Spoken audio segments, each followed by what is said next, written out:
Hey, how you doing? Welcome back to Series 2 of Hurtwood Beyond the Hill. Today we find ourselves in the arts department within the school for a real treat. My guest today has skyrocketed to success in such a short amount of time. Since leaving us here at Hurtwood back in 2019, she has not wasted a moment in putting her dream into action.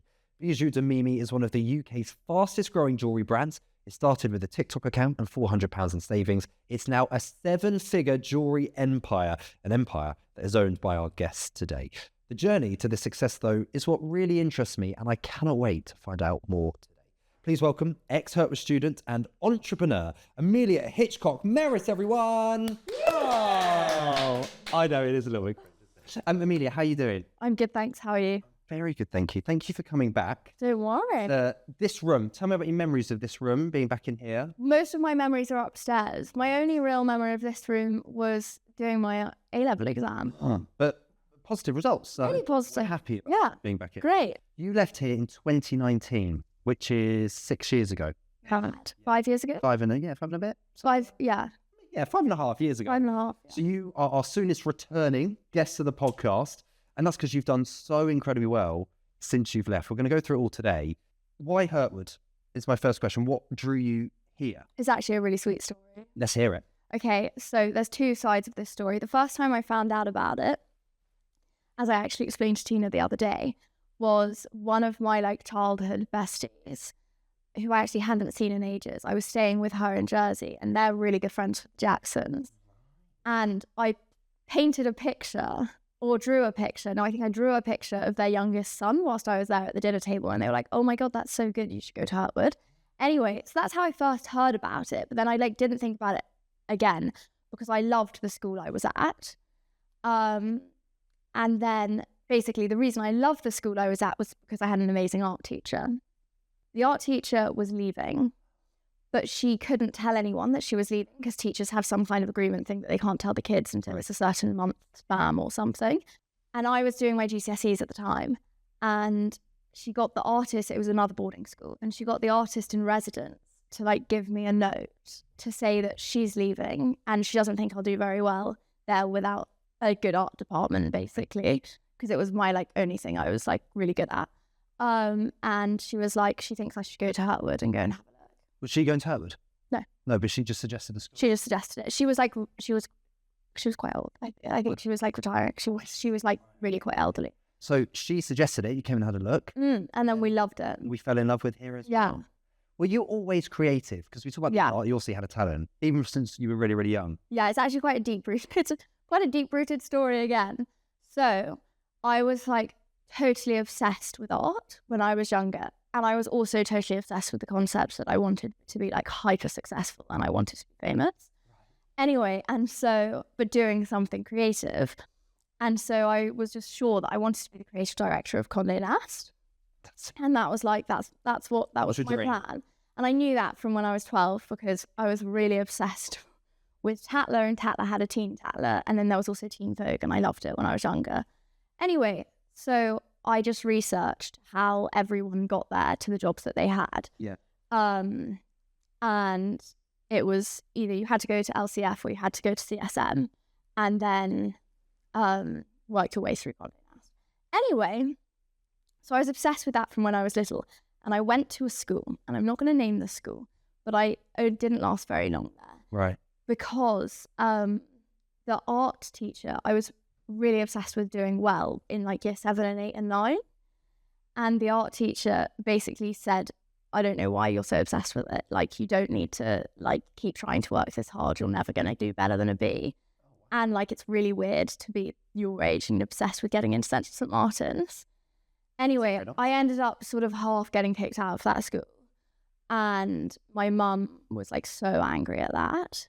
And yeah, anyway, and then I went to a lovely school. But it's funny you mentioned the teaching there because teachers are so important. And I guess the teachers you had here at Hurtwood just spark that passion up. Yeah, right? insane. Literally insane. And I would say from the moment I left that school, I cannot fault my education. I can't think of one bad day of school. It's amazing. From year 9 to the end of upper 6. If someone has stumbled across this interview, let's do this, right? And they've never heard of Hurtwood House, looking for a creative place to go. Can you sum the school up in 3 words? Creative. I love cool. Yes.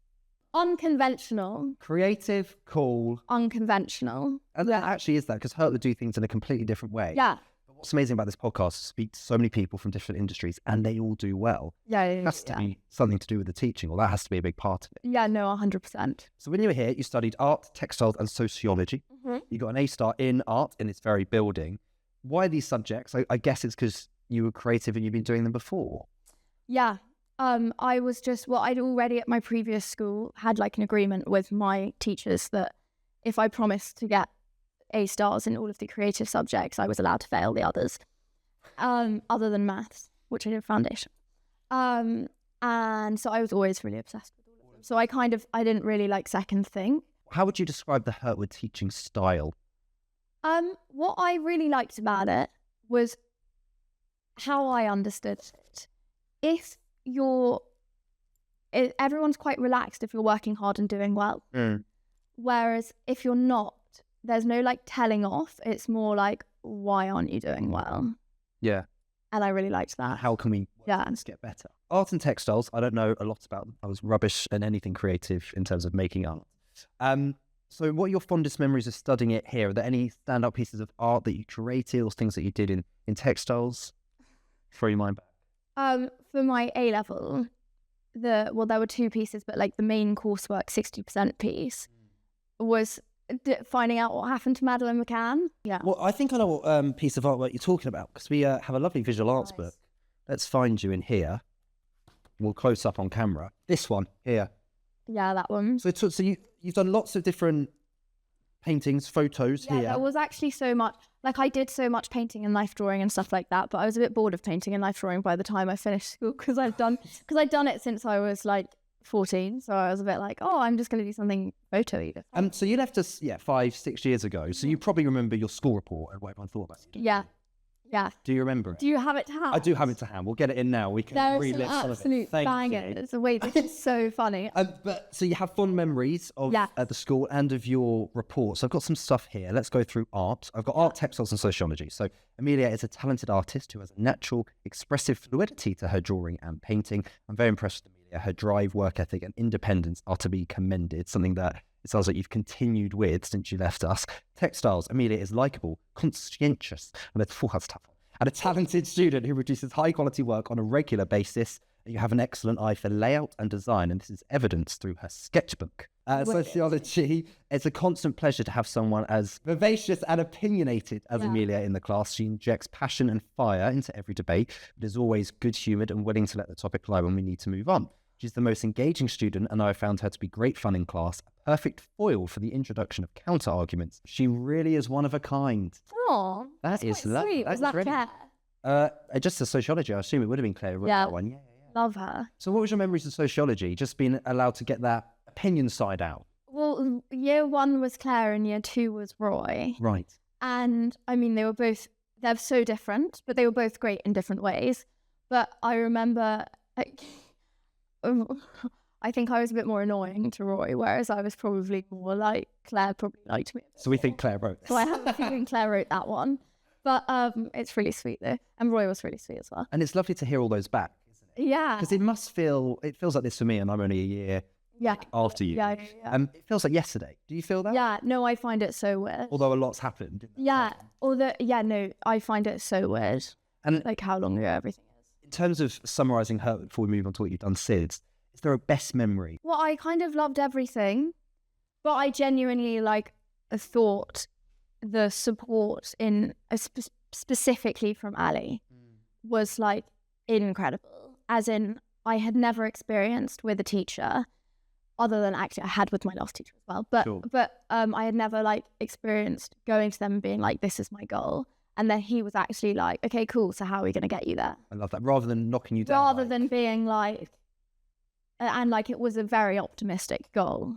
So rather than being like, okay, I think we should be more realistic, which a lot of people at most schools are. Yeah. And I've been to 7. But I really loved that. They kind of took your they were serious. like, right, how are we going to do this then? I love that. Yeah, and also Jane in careers. Yes. Spent a lot of time with CSM. Yes. Explain to someone who has never been to school. A lot of us have heard of it. What's it like? What kind of projects were you doing? Let's into that world. I will be honest. I went to CSM and I was really underwhelmed. Oh, underworld. Okay. Only because it's amazing if you are that kind of like mold for it. Yeah. But it's so creative. Oh, right. More so than like here, I felt like I was really assured in what I was doing because teachers were so supportive and everything like that. And then I went to CSM and it was all just it was like a competition to see who was the edgiest person. I did read somewhere, I think it was on your website or an article that you've done about a university is great, but it's not for everyone. It's not that you really believe that, don't I'm you? really strongly, but I knew that I was going to go to CSM and if I didn't get into women's wear, there's like no chance I'm going to university. Right. I'll just work my way up. But yeah, I'm quite a strong believer in the anti-uni side of things. Yeah, fair enough. Well, me too, actually. And in terms of your dream internship at Condé Nast, yes. So that didn't happen. No, but how did you bounce back? No, but it's crazy. So I'd actually written to Tatler 158 times. 158? Between the age of 12 and 18. Wow. And I had done so many, like every summer I had an internship, like whilst I was here and then even like doing my GCSEs and stuff to like get me to that stage. Yeah. And I finally got a reply saying, yeah, you can come and do an internship. And it was to start on the 30th of June. And crazy, I hadn't even like put these dates together, but basically then COVID obviously happened in March and all the offices shut and they couldn't like bring on new people and there was furlough and everything like that. So then I remember getting an email being like, I'm really sorry, but we can't do this anymore because of COVID. And and then I actually ended up launching Bijou on the 30th of June. Oh, that actual day. But I didn't know that until I actually looked back at the emails. But I mean, to deal with that knockback, and I suppose if there's someone who is trying to get their dream job or dream school, dream university, what's your message to them that, you know, that was your dream for years and years and it didn't happen, but you've done so well since. So how do you get over it, I suppose? Well, I kind of like, I'm not very good at taking no for an answer. So I kind of knew that like, okay, like not now, but like give it a month and then I'll be back. Yes. So that was my thought process. It didn't really like, I was sad, but like also like that was, it's not exactly like they're going to sort of change the lockdown. No, exactly. And COVID was such a monumental thing. But let's talk about your fantastic business, Bijou de Mimi. Nailed it. Describe your jewellery, your brand, for someone who's never heard of it. What would you describe it as? For someone that's never heard of it, I would say Bijou de Mimi is the original colourful jewellery brand. We specialise in high quality, reasonably priced, colourful jewellery. We've been called in the press quite a lot Gen Z's favourite jewellery brand because it became quite popular among 16 to 20-year-old teenage girls. Yeah. So that's the USP, that colourful, high quality, reasonably priced. Love it. Figures-wise, we're talking 50 million views on TikTok, over 45,000 returning customers, over 160,000 followers combined on TikTok and Instagram. You've collaborated with some big names as well. I saw that. I actually need to update those stats. Oh, are they better than that? Yeah, they are actually. Tell me what they are then. That's great. I mean, that was phenomenal. So yeah, no, I will know exactly where that is on the website, and I just changed that. Okay, good. But 80,000 customers. Whoa, we nearly doubled it. Yeah. 190,000 followers, and I think we've approached 100 million. That's unbelievable. So talk to me about the importance of social media. And so obviously you've launched it in lockdown. Where did the idea come from?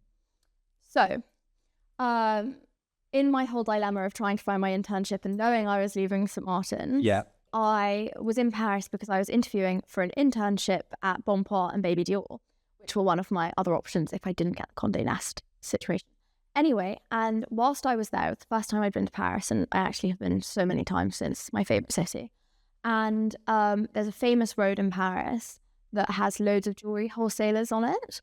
And I had never seen in the UK reasonably priced colourful jewellery. Like you could buy colourful jewellery, but you could only buy it for like minimum £200 for like a pair of earrings, a necklace kind of vibe. Sure. So there's crystals everywhere at the time, but there was never like colourful stones. And I love colour. Like I've always loved colour in jewellery. I actually don't wear much colour, but I would just wear like pink, green or blue. What, in terms of clothes? Yeah, in terms of clothes. But I've always loved, like, you can probably see from my rings vibe. I've always loved colourful jewelry, and for my birthdays and everything, my mum would always get me something colourful. Anyway, and I saw these shops and they were wholesale, and that means you can buy it and you buy it at wholesale price and you sell it for more. But there's like a minimum order and everything like that. And I'd honestly never seen anything like it in there. It was incredible. And so that's how I knew what it was going to be. And that was the passion. Yeah. So skip forward to losing my internship and being in lockdown. I was really annoying my boyfriend. He was like, just start a business. And then I, in a sassy way, was like, fine, I will. To prove him wrong. Almost. Point. Yeah, no, but in like a nice way. Yes. And then when I said that, I was like, oh, well, I know where I'm going and I know what I'm going to do. I just do colourful jewelry. Yeah. And the rest is history. And the rest is history. You start with, I read online, a TikTok account, 400 quid in savings. Yeah. So how did it grow so quickly to what it is today? When I started doing the jewelry and I launched Bijou, I was really fascinated how at school, primarily at my school before, but also, well, here's much more individual, so it wasn't quite as the same here, but whatever the coolest girl in upper sixth was wearing, everyone would wear it. Everyone would copy. So then I was like, oh, I'm going to start a brand. Well, the most obvious option is I just send it to the coolest girl in upper sixth at every school I know. And then so I did that, and they were all ambassadors and they had codes. And then that started our ambassadors program. And so then that's how the like effect trickled down. And that's why it's so well known among a certain type of girl. Yes. And yeah, so that's how it started and that's how I took off in the first place. And then I hadn't done TikTok until about 6 months in. Right. And then by 6 months in, it was doing quite well. And so I just started posting about it. And then everyone was like, oh my God, like you're 18, how are you doing this? Yes, yeah.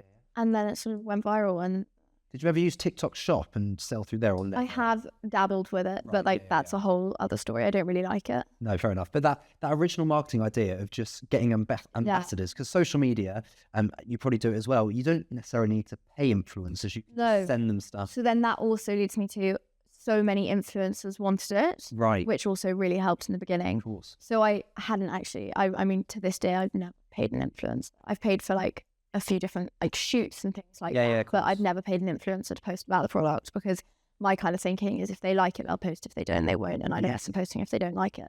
Exactly. They're going to be positive about it because they're wearing it as well. So you mentioned there it was just you at the start, packaging up. Your team now, is there a team? How does it work day to day? So it's actually the whole team thing's kind of confusing because I built a great team, loved them. And in January last year, I had an office in Notting Hill. Okay. And in January last year, it was just getting too much. Like, as in there was so much to do all the time. There were so many orders and everything like that. So I really wanted to like take it back to how it was when I started because by not having all of the operations around me, I could really focus on the growth. Whereas when the operations are around you, you can't help but be like, oh, let me just like sort out that thing with that order or like that thing with stock. Yeah. So it gets quite distracting anyway. And so in January, I moved it into its warehouse. And then now I have loads of freelancers who help. Amazing. You mentioned earlier on about the business side of things. You've always had the passion for the jewelry. You knew what you wanted there. How have you found that business side, running a business effectively? It's hard. And what was really hard in the beginning is all my friends were at uni.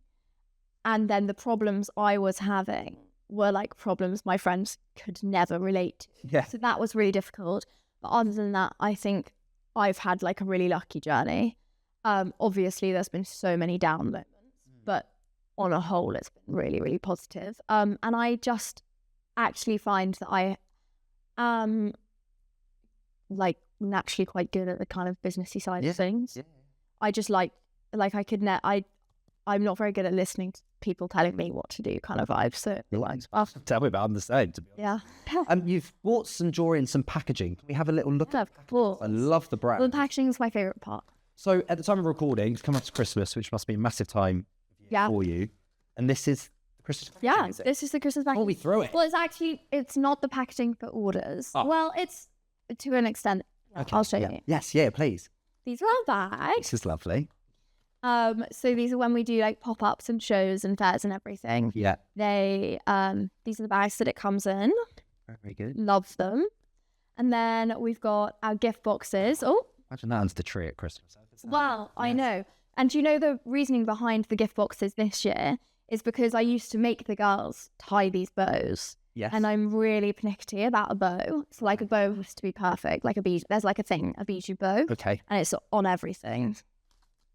Another bow. Yeah. Anyway, and so I was really pernickety about how to tie the bow. And when we'd be at all these shows, like Karen-y mums would be like watching us tie the bows. I love that. And it would take like 15 minutes and it was such a time waster. Anyway, so then I was like, this year I must get everything moved with bows. And we've spent forever with my graphic designer, like making the perfect box. It looks phenomenal. And the concept is you can kind of have it on your side in your bedroom or your dorm and you have all your jewellery in there. Also, it acts as a little jewellery box as well. Yeah, that's what it is. And it's got the stars. Yeah. I got the stars. Very good. Super fun. And then, so you can order it online as well. Yeah. You can add it to your order. And then these come with every order. Do they? They're the little flyers and they've got a little, they've got a sticker, which hopefully are on some Hurtwood girls' phones. That's the point of it. Easy to pill, removable. And then it's got a little letter from me and then a thing saying, please post on Instagram and TikTok. And then a shop now and a discount code. And that comes in every order. I actually didn't bring an envelope because at my house, I actually don't have all of the warehouse packaging because that's obviously in the warehouse. So I only have these because we went to a show last week. They look phenomenal. I think we can all agree. They look so good. And the jewelry you're wearing. Yeah, I'm dripping. This is yours. Yeah, my cross has actually been the wrong way around, but oh well. So talk to me about some of these pieces because again, they're beautiful. What have you got? Thanks. I've actually got loads of the new stuff on. So I'd specialised in huggy earrings up until summer. What is a hugging earring? My mother mentioned this the other day, and I don't know what is a hugging. Okay. Wow. So these are the huggy earrings. These are actually our original pair. They're called the Mimis. And they like hug your ear. Yes, that's it. What is your favourite? That's really hard to choose. But your favourite piece that you've ever made in your collection? That's so not hard to choose. Oh, is it not hard? No. Okay. So this is the new necklace, and it came out in August. No, it came out at King's Road pop-up in July and launched online in August. And it has definitely become our best-selling product. Has it, yes. Which is winning. And then, so that's my favourite current product. But my OG, do I have any stars in my ears? Stars. No? I don't think I do. I don't think so. Funny, I should have put them on. I haven't put stars on today. I've got a turquoise look on today. But my favourite they're called the Cosmos. And they're blue stars. Beautiful, yeah. Very, very good. Get online, everybody. Sort your loved ones out this Christmas. Also, next year, Valentine's Day must be a good boyfriends out there. That's a great... We've just booked in a Valentine's shop. But I can't think of what the tagline's going to be yet. Okay. But it's basically going to be a Valentine's theme. Yes. Love your life. Don't. That's terrible. Don't take that. And you mentioned King's Road pop-up. Yes. Tell me about that. That was in the summer just gone. Mm-hmm. That's a very cool thing to do. Thank you. It was carnage. Morning of the shop. I really didn't know what to expect. And all we can say is I manifested too hard. Like, I fully was messaging everyone being like, can you make your sister's queue? Can you do this? Can you do this? Like, to try and get some form of a queue. And because I didn't think anyone would come. Right. And then, like, that was really stupid of me on reflection. Yeah. Anyway, and then I'm coming down Beaufort Street. So on the King's Road, it's kind of like it's one long shopping street. Yeah. And then obviously it's just like a normal London road. Yeah. I was coming down the street at the end of it, and our shop's here, and there's about 4 different roads here. Yeah. And my taxi's kind of going past, and I'm like, why are there so many teenage girls? And then I realised, and I came in at 8, and the shop didn't open until 10. And then I was like, oh my God, they're here for Bijou. And they're queuing 2 hours in advance. Some of them got there at 3 a.m. What? Wow. And there was a 2,500 people queue of teenage girls. Wow. Yeah, that's a great thing, though. It was overwhelming. It was actually a little kind of carnage because like girls were like pushing on the doors and the doors broke, and then like mums were like, one mum grabbed me and like screamed in my face, "Your success will be the death of you," and like it was like carnage. Honestly, and then like, oh my God, it was chaos. Wow. So I know next time I'm going to do it ticketed. Yes. But we didn't expect it, and we had to get security. Like, there were police. One girl fainted, and someone ordered 4 ambulances. Bit much. Well, talk about a strain on the NHS, is all I'm saying, because one girl fainted. Queen just needed some sugar, and 4 mums called an ambulance. So we had 8 paramedics blue lighted outside, which was such bad PR. And then some man comes past on a motorbike and pays attention to the queue instead of paying attention to us, and then crashes his motorbike.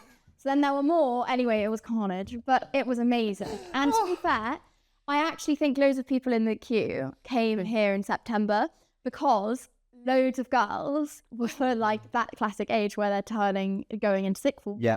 And made friends with people in the queue that were going to the same school as them. Oh, so wow. I would have to set up a stall in the next queue. They loved it. Yes. Yeah, it was great. That sounds like a very chaotic day. It was. But on reflection, it was like the best day we've ever had. Of course. So, yeah. 4 ambulances just needed a Mars bar. Yeah, no, we literally did. I was like, for God's sake, could you not let me give her some ice cream first? And we had free ice cream. Oh, wow. That sounds good. So what's next? Is there plans for more pop-ups in the UK? What's the vibe? So I'm waiting to hear on a longer term shop on the King's Road, but I don't know if that's going to happen. So hush. Yes. And then we definitely are going to have a pop-up over the February half term, which is going to be Valentine's themed. Yes. And then what else is happening this year? Oh, I'm doing a mother-daughter shopping event in Trinity, London. And then in the new year, I've just got loads of wholesale plans. ASOS have been wanting us for quite a long time, but it's quite a long, complex situation getting into somewhere like that. Yeah. But I think I'm finally going to do it this year. Great. But yeah. I mean, this business has grown so quickly. The fact that it feels like yesterday I was at the school, you feel the same. Now you've got this incredible business. Although it's your dream, you've always been driven, you've always wanted to be successful. Did you ever think it would happen this quickly? No. Although quite soon into BGO, I started having big girl problems. And I was like, oh, okay, I think this is kind of happening. Yeah. Yeah, happening now. And we went into urban very early on. That was in the first year. Wow. And that was my first goal, was let's get it into Urban Outfitters. Yeah. And that happened really quickly. It just happened so quick. Yeah, but all in the first year. We also got awarded a highly commended emerging brand of the year. Yes, I know you've been nominated for yourself as well. Yeah, didn't get Young Entrepreneur of the Year though. Not salty about it. Let's fair. And I'm not in 30 under 30 yet, and I'm gagging for that. Yes. But how old are you now? 23. Right, so 7 years. You'll definitely make it. Yeah, but the guy that got Young Entrepreneur of the Year was 31. Oh. And I was a bit well, it's not that young. It's not young at all. Well, it is in the terms of being pushing forward. But I was salty about that. I'd get back in touch. Then we need a recount. Let's do some quick advice to people that are really ambitious, I suppose, who are younger. They've got a dream of a business. Could be in jewellery and fashion, could not be. So I've got some quick fire questions. Yeah. I'm going to fire through them. What advice would you give to someone just starting their own business? Don't be embarrassed of anything, because inevitably anyone that thinks it's cringe posting on TikTok or it's embarrassing that you're trying, you will be more successful than them one day. And therefore, don't worry about what people think. That's my biggest one. Yeah, love that. So many people that were so judgmental of me in the beginning and so judgmental of what I was posting on socials now are massive bum legs. Yeah, I can imagine, or calling you up. Yeah, yeah, and it's really annoying. Yeah, I can imagine. Although I don't mind it because I love all BG support, but it is. I hear you. Yeah. Number 2, how do you deal with fear and doubt? If you've had moments, maybe you've never had it. Well, no, I have it in so many moments, but also you just kind of have to snap out of it because inevitably, I would say that one thing that I have been really good at with business is making mistakes quicker than everyone else. Okay, yeah. That's right. In comparison to my competitors, because it is all about making mistakes and learning from them, because not everything is going to work, and literally 1% of things do work. So it's more just about trying and realizing that doesn't work quickly, and then scrapping it and moving on to the next, and not overthinking it. Yeah, so don't overthink it. Just just kind of slay. But that's harder said than done. Yes. I like it. Routines you follow each day. Do you have set routines that help you be successful? Are they? So I swear by Grace Beverley's productivity method. She's my biggest inspiration. I cried when I met her. She basically explains how to time block your day. And so you do quick ticks, tasks, and projects. and breaking it up that way so that when you have a massive to-do list, it's not overwhelming. But so I do that every morning. Well, I actually do it the night before for the next day. Yeah. I have 2 dogs. So I take them for a walk every morning and then at lunchtime and then in the evening. And then to like break up my day. Yeah. And yeah, that's kind of my routine. Yeah, they're good ones. I was thinking we have a dog and we walk in once a day. I feel like we need to up. No, but it's different when you're in the, like, it's different if you're in the countryside. Yeah. When you're in London. We are. No, yeah. Oh, right. And you're in London, you got to take Yeah, okay. yeah. Because it's like you can't like play in the garden. No. Because like it's like a little patio. Yeah. So they like need to stretch their legs and stuff. Fine. I don't feel as bad. No, so it's like totally Good. like some of those walks are like 15 minutes. That's okay. Hardest part of running a business. What's the most difficult thing? The hardest part is people can't relate to you. And so when you have a problem and then like you're stressed about it and it means that you can't go to something, like people won't really understand that. But like your friends are your friends for a reason, and like they will understand the fact that they don't get it but they get you. That makes sense. Yeah. That's the hardest part. Also tax. Yes, that's very true. Final one, qualities that you think every entrepreneur should possess. What do you need to have to make it, I guess? I actually think that's a really hard question because literally every entrepreneur I know, and I have like a roster of like entrepreneurs that I speak to all the time. We all have really different strengths. Okay. So the only thing I think you need is drive. And like inevitably, like if you're not willing to sacrifice everything, you're not going to make it. Because like your days in the beginning, your days are like so long and you can't socialize anywhere near as much as your friends and things like that. And like you have to be willing to sacrifice that. But then it's always worth it. Sure. So just drive. Just drive. And then all the other attributes you have, use them. Yeah. No, literally. And know your strengths. Yeah. Like I wasted quite a lot of time in the first year trying to be good at things I'm naturally not very good at. Okay. And so don't bother with that. Like you can outsource that as long as you understand what it is you're outsourcing so people can't rip you off. Okay, yeah. Then outsource it. Play to your strengths, have a lot of drive. Yeah. Love it. Let's wrap this up then and reflect back on being here in Hurtwood. 5.5, 6 years ago, you left us. You've grown this incredible business. If there's young Amelias watching us today, you've just inspired us with your quick fire. Why should they come to Hurtwood House? What did it do for you? I think it's such an amazing place for confidence. I think it's just insanely personal.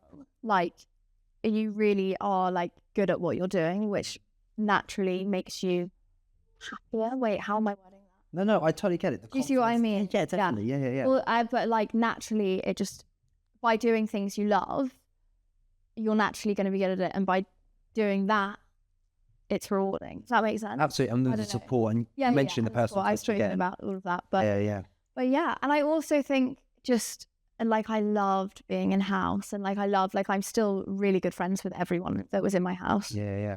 But yeah, it's quite the experience, isn't it? Everyone should try. Yeah, it's crazy. Yes. Like it's so fun. It is really fun. It's been fun having you back here. Thank you so much for doing it. We'll put all the links to the website, sort your loved ones out. Christmas, Valentine's Day, we look forward to that as well.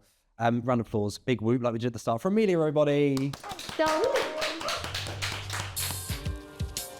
We really hope you're enjoying the second series of Hurtwood Beyond the Hill. Remember, if you'd like to watch any of our previous episodes, you can check them out on Hurtwood's YouTube channel or just listen wherever you get your podcasts.